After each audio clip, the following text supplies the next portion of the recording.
Keuangan Purbaya Yudi Sadewa telah mengalokasikan anggaran senilai 31 triliun rupiah untuk pengangkatan pegawai pemerintah dengan perjanjian atau P3K paruh waktu menjadi penuh waktu.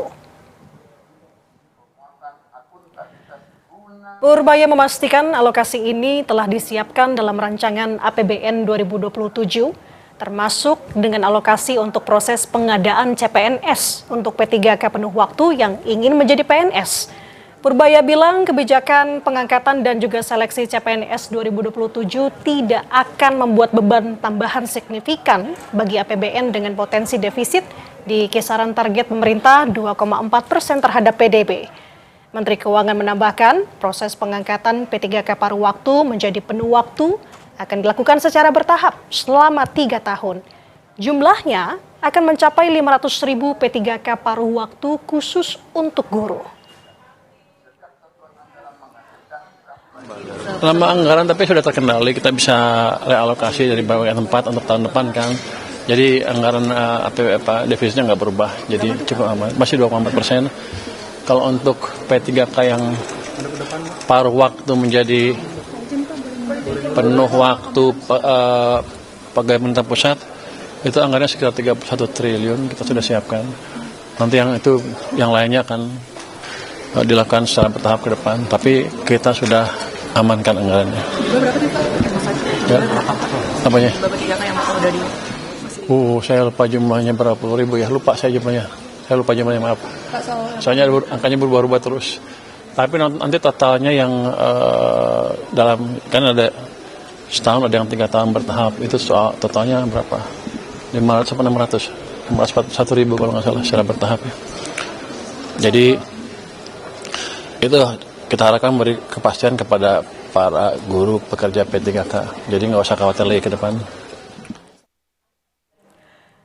Pengangkatan pegawai pemerintah dengan perjanjian atau P3K paruh waktu ke penuh waktu diperlukan anggaran sebesar 31 triliun pada tahun 2027. Apa yang harus pemerintah cermati agar tidak menjadi risiko fiskal berkepanjangan? Kompas Bisnis pagi ini akan membahasnya bersama dengan M. Rizal Taufikur Rahman, selaku Kepala Pusat Makroekonomi dan Keuangan Indef yang sudah terhubung bersama kami melalui sambungan daring. Selamat pagi Mas Rizal, apa kabar? Selamat pagi Mbak Diana, baik alhamdulillah. Oke, dan Anda dari studio, Mas Rizal, ini menjadi perhatian pemerintah yang akan menggelontorkan anggaran 31 triliun, tentu bisa dikatakan kabar baik ya. Tapi kalau menurut Anda potensi dampak positifnya terhadap kesejahteraan P3K apa Mas Rizal? Ya, saya kira ini angin segar gitu ya bagi para guru, karena justru saya kira perlu perhatikan memang perubahan status ini mereka ya, di mana terkait dengan masalah selama ini layanan dasar ya, yang memang terjadi ketimpangan kesejahteraan dan juga kepastian kerja guru ya. Namun kebijakan ini tentu jangan berhenti pada perubahan status administratif. Pemerintah harus memastikan gitu ya bahwa tambahan belanja benar-benar menjawab kekurangan dan ketimpangan distribusi guru ya antar wilayah ya maupun antar bidangnya. Jadi persoalan pendidikan Indonesia sebenarnya bukan hanya jumlah guru ya, tetapi justru distribusi, kompetensi, produktivitas dan juga kualitas pembelajaran. Untuk itu saya kira keputusan ini ada keputusan yang saya kira sangat baik ya, dan memang perlu diapresiasi, dan harapannya perubahan status ini memang idealnya adalah disertai dengan pemetaan kebutuhan berbasis sekolah ya, kemudian juga evaluasi kompetensi dan juga mekanisme redistribusinya. Jangan sampai daerah tertentu misalnya mengalami surplus guru, sementara daerah tertentu, contoh misalnya 3T, dan sekolah tertentu tetap kekurangan. Nah, untuk itu hemat saya ya dari sisi fiskal, memang tambahan anggaran untuk guru lebih mudah dipertanggungjawabkan apabila menghasilkan return berupa peningkatan kualitas SDM. Ya.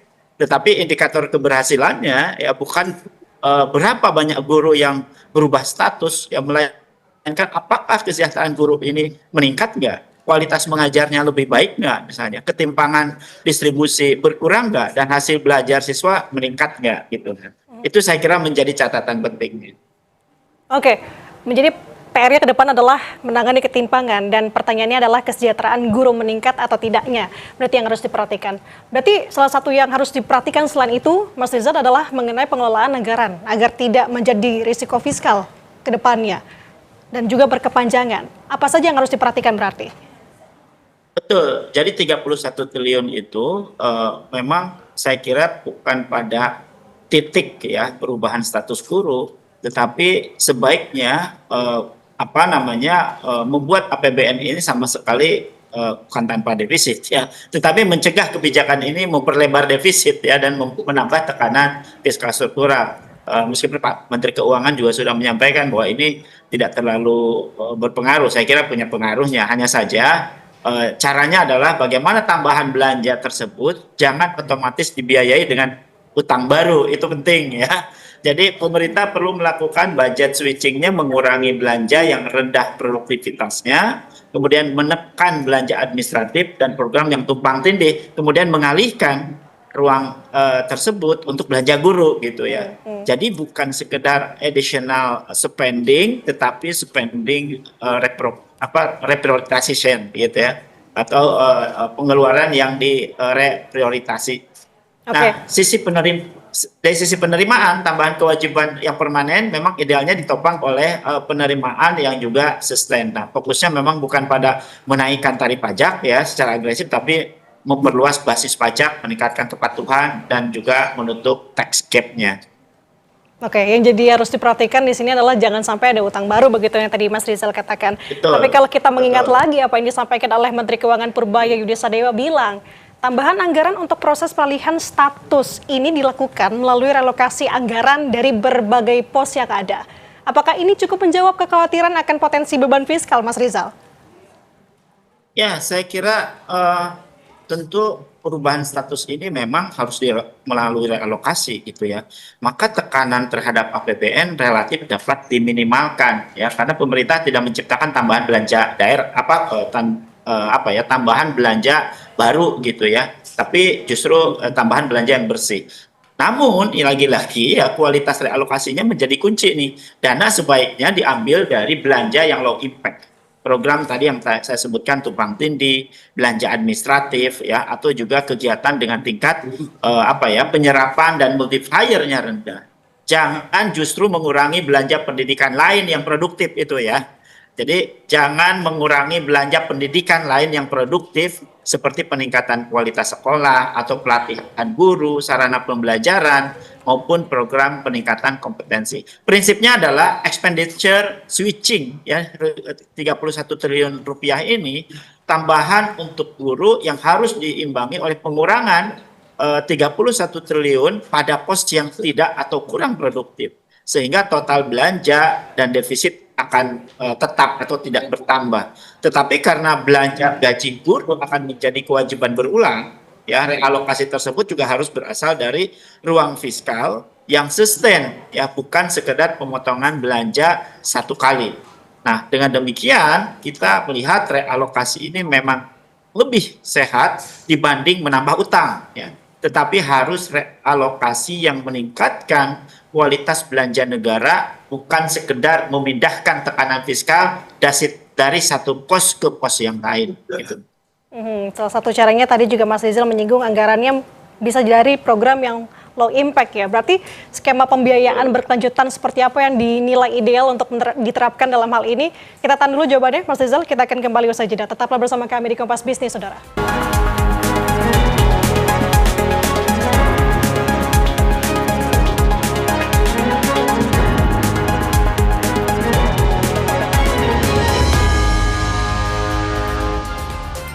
Kembali lagi di Kompas Bisnis, Saudara, masih bersama dengan kami M. Rizal Taufikur Rahman, Kepala Pusat Makroekonomi dan Keuangan Indef. Mas Rizal, kita menyambung yang tadi, skema pembiayaan berkelanjutan seperti apa yang dinilai ideal untuk bisa menjaga fiskal, tentunya tetap aman dalam alokasi anggaran P3K paruh waktu menjadi tetap. Ya, artinya menjaga defisit anggaran tidak berubah yang ditargetkan di 2027 yaitu sebesar 1. Dan kombinasi yang paling ideal adalah bagaimana kombinasi realokasi belanja yang permanen dengan sharing budget ya antara pusat dan daerah, dan juga penerapan secara bertahap, bukan pembiayaan utang baik. Pertama, misalnya kita lihat karena kenaikan status guru itu menciptakan belanja pegawai yang berulang, maka sumber dananya yang harus berasal dari pos yang berulang dan berkelanjutan. Artinya apa? Pemerintah perlu melakukan baseline reprioritas, mengurangi belanja rutin yang rendah bermanfaat, yang produktivitasnya rendah, multipliernya juga lemah gitu ya, kemudian tumpang tindih, termasuk juga perjalanan-perjalanan dinas yang tidak memiliki belanja administratif, dan juga program dan serapan dan multiplier juga tadi.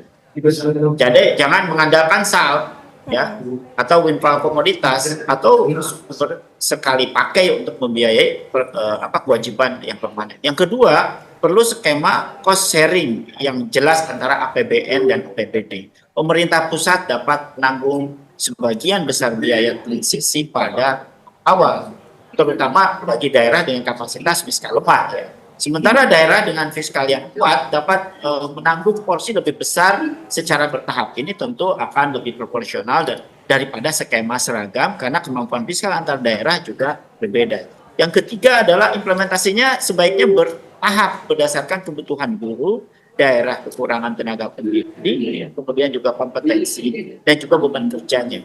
Nah, dengan cara ini kebutuhan 31 triliun rupiah tidak langsung menjadi tekanan penuh dalam 1 tahun, dan pemerintah memiliki ruang mengevaluasi dampaknya terhadap kualitas pendidikan secara bertahap. Jadi skema yang paling ideal untuk menjaga fiskal ya, atau defisit fiskal adalah realokasi struktural ditambah cost sharing antara pusat dan daerah, yang plus juga pacing multi-years-nya. Dan prinsip utamanya belanja pegawai yang permanen harus dibiayai dari penerimaan atau penghematan yang juga permanen, bukan dari utang atau sumber-sumber temporer. Itu.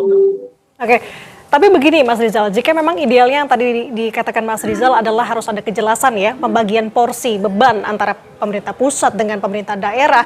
Namun di sisi lain kita tahu pemerintah daerah juga saat ini terseok-seok dengan anggaran yang mereka punya. Jalan tengahnya bagaimana Mas Rizal? Ya, yang pasti kembalikan kepada persoalan kapasitas fiskal antar daerah yang sangat timpang ini. Jadi karena misalnya kan daerah itu sekarang berbeda-beda. Ada yang memang fiskalnya, kapasitasnya berlebih, ada yang sedang, ada yang sangat lemah. Nah, untuk itu skema cost sharing ini memang tidak bisa dibuat seragam.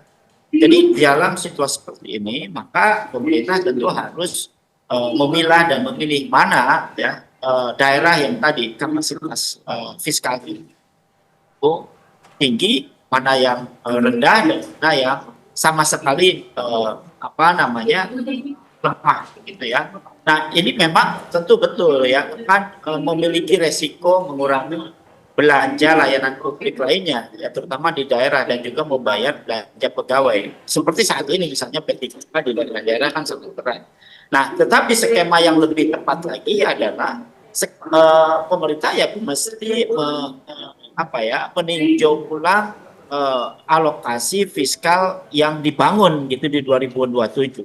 Jadi asimetris yang berdasarkan kapasitas fiskal daerah katakanlah dengan melalui pengurangan TKD ya, atau juga katakanlah DBH-nya yang saat ini masih ditahan ya diberikan gitu ya, jangan ditahan ya, bahkan sudah sampai 2025 melahirkan juga belum dibayarkan ya. Untuk itu maka pemerintah pusat harus menanggung porsi lebih besar ya, untuk daerah yang berkapasitas fiskal rendah dan kebutuhan guru tinggi. Sementara daerah dengan PAD dan kapasitas fiskal kuat ya dapat menanggung porsi lebih besar. Nah, tentu proporsional maknanya ya. Dan transfer ke daerah dapat menjadi instrumen untuk melakukan ekualisasi desentralisasi fiskal. Nah, catatan yang paling penting adalah bagaimana mandat unfunded ini ya, di mana pusat itu menetapkan perubahan status dan konsekuensinya penghasilan terhadap daerahnya juga berpengaruh. Untuk itu daerah kemudian dibebani pembiayaan tanpa tambahan ruang fiskal yang memadai itu. Itulah yang kemudian hanya memindahkan tekanan fiskal dari APBN ke APBD. Jadi kekhawatiran itu memang harus dimitigasi ya. Jadi mungkin prinsipnya bukan sekedar 50% pusat daerah, tetapi bagaimana burden sharing berdasarkan fiskal kapasitas, kemudian kebutuhan guru, ya, kemudian fiskal gap masing-masing daerah. Jadi dengan demikian kesejahteraan guru diharapkan bisa jauh lebih baik ya tanpa mengorbankan kesehatan fiskal daerah maupun kualitas pelayanan publik lainnya. Oke, saya tangkap poinnya Mas Rizal, bebannya masih berada di pemerintah pusat, melihat lagi kesanggupan dari masing-masing daerah. Kita beralih ke transmisi guru P3K paruh waktu untuk bisa menjadi penuh, Mas Rizal. Tadi kan disampaikan Mas Rizal adalah idealnya adalah dilakukan bertahap ya. Nah, apakah perlu dari proses ini verifikasi ataupun seleksi juga dilakukan untuk P3K paruh waktu menjadi P3K penuh?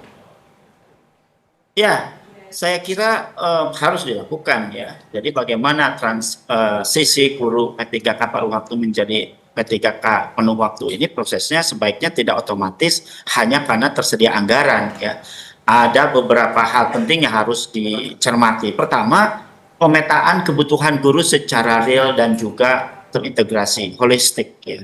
Dalam makna tentu peningkatan kualitas SDM, yes. Nah, sekolah mana yang kekurangan guru, mata pelajaran apa, berapa beban mengajar, bagaimana distribusi guru antar daerah. Jadi basisnya kebutuhan guru, ya, bukan semata jumlah P3K paruh waktu yang tersedia. Itu penting. Yang kedua adalah perlu dilakukan verifikasi dan evaluasi guru P3K paruh waktu berdasarkan apa masa kerjanya, kualifikasinya, kompetensinya, kinerjanya, dan juga pemenuhan beban kerjanya. Mereka yang memenuhi ya kebutuhan overview dan standarnya tentu kemudian harus diprioritaskan menjadi P3K penuh gitu. Ya. Nah, dengan demikian transisinya kan tetap berbasis meritokrasi dan kebutuhan pelayanan pendidikan. Yang ketiga ada pemerintah daerah mengusulkan kebutuhan formasi dan menghitung konsekuensi belanja pegawainya. Nah, pemerintah pusat kemudian melakukan sinkronisasi kebutuhan formasi dengan kebutuhan atau kemampuan APBN dan APBD. Ya, disinilah saya kira tambahan dana pemerintah pusat dapat digunakan untuk menutup fiskal gap-nya yang justru jadi masalah sekarang, terutama bagi daerah yang kebutuhan guru tinggi tapi kapasitas fiskalnya rendah. Yang terakhir adalah sebaiknya dilakukan secara pacing atau bertahap. Prioritas pertama adalah daerah yang mengalami kekurangan guru paling besar, guru dengan beban mengajar tinggi, dan bidang studi yang mengalami shortage. Ya. Nah, setelah dievaluasi fiskal dan kinerja cakupannya maka perlu diperluas. Nah, dengan demikian idealnya memang P3K penuh waktu itu melihat pemetaan kebutuhan, kemudian dievaluasi kompetensi atau kinerjanya, setelah itu penetapan formasinya, setelah itu verifikasi kemampuan fiskal, baru P3K penuh paruh waktu akan terwujud. Yang penting memang bukan otomatisasi P3K menjadi PNS, tetapi P3K penuh waktu ini tetap berstatus ya untuk menjadi PNS, karena tentu ada mekanisme pengadaan dan persyaratan PNS tersendiri. Saya kira itu. Oke, sebenarnya dari pemerintah sudah punya rencana untuk pengangkatan ini akan dilakukan secara bertahap, seperti yang tadi Mas Rizal bilang, selama 3 tahun. 3 tahun ini, Mas Rizal, apakah menurut Anda rentang waktu yang terlalu panjang atau memang sudah pas? Iya, saya kira dalam masa transisi penuh waktu, kalau kemudian dirancang 3 tahun, justru secara fiskal lebih rasional ya, dibandingkan dilakukan sekaligus ya. Skemanya bisa dibuat tadi, misalnya pertama prioritas dan pemetaan. Pemerintah mengangkat kelompok paling prioritas, daerah kekurangan guru, guru dengan beban kerja penuh, misalnya gitu ya, masa kerja panjang kan. Kasihan juga ya, panjang tapi nggak diangkat-angkat atau tidak jelas gitu ya. Ya kompetensinya yang sesuai ya. Jadi pada saat yang sama tentu pemetaan kebutuhan guru secara nasional dan kapasitas fiskal secara daerah, setiap daerahnya. Kemudian yang kedua adalah perluasan berbasis evaluasi. Jadi transisinya diperluas pada kelompok berikutnya, yakni setelah mengevaluasi dampak tahun pertama terhadap APBN atau APBD, distribusi gurunya, kualitasnya, dan kemampuan fiskal daerah. Yang ketiga adalah penyelesaian dan normalisasi. Nah, sisa guru yang memenuhi persyaratan dialihkan menjadi penuh waktu, dan setelah itu pembiayaan masuk ke baseline PPN dan PPBD yang tentu saja formatnya format sustain gitu ya, tidak temporer lagi, sehingga bisa dilakukan menjadi program transisi ini. Jadi keuntungan skema 3 tahun memang fiskal shocknya lebih kecil dibanding dengan sekaligus, dan pemerintah mempunyai waktu memperbaiki distribusi buruh, yang perubahan status dapat dikaitkan dengan kinerja dan kebutuhan. Ada satu hal yang memang 3 tahun ini juga perlu dicermati ya. Sejak awal memang pemerintah harus menghitung total fixed cost-nya itu berapa seluruh buruh menjadi penuh waktu gitu ya. Bukan hanya kebutuhan anggaran di tahun pertama, jangan sampai tahun pertama itu terlihat murah ya, tetapi pada tahun kinerja atau yang ketiga belanja pegawainya melonjak menjadi mahal gitu ya, dan itu menjadi beban permanen APBN dan PPBD. Ini tentu perhitungan di awal itu harus betul-betul presisi dan juga valid begitu ya, sehingga pada saat nanti di 2 tahun 3 tahun kemudian justru temporary cost tidak membebani terhadap fiskal pusat maupun di daerah. Oke, diperlukan perhitungan yang matang dan juga presisi tadi yang disampaikan oleh Mas Rizal. Kita lihat bagaimana penerapannya ke depan. Terima kasih sudah berbagi waktu dan juga insight-nya bersama kami di Kompas Bisnis. M. Rizal Taufikur Rahman, Kepala Pusat Makroekonomi dan Keuangan Indef. Selamat pagi Mas Rizal. Assalamualaikum.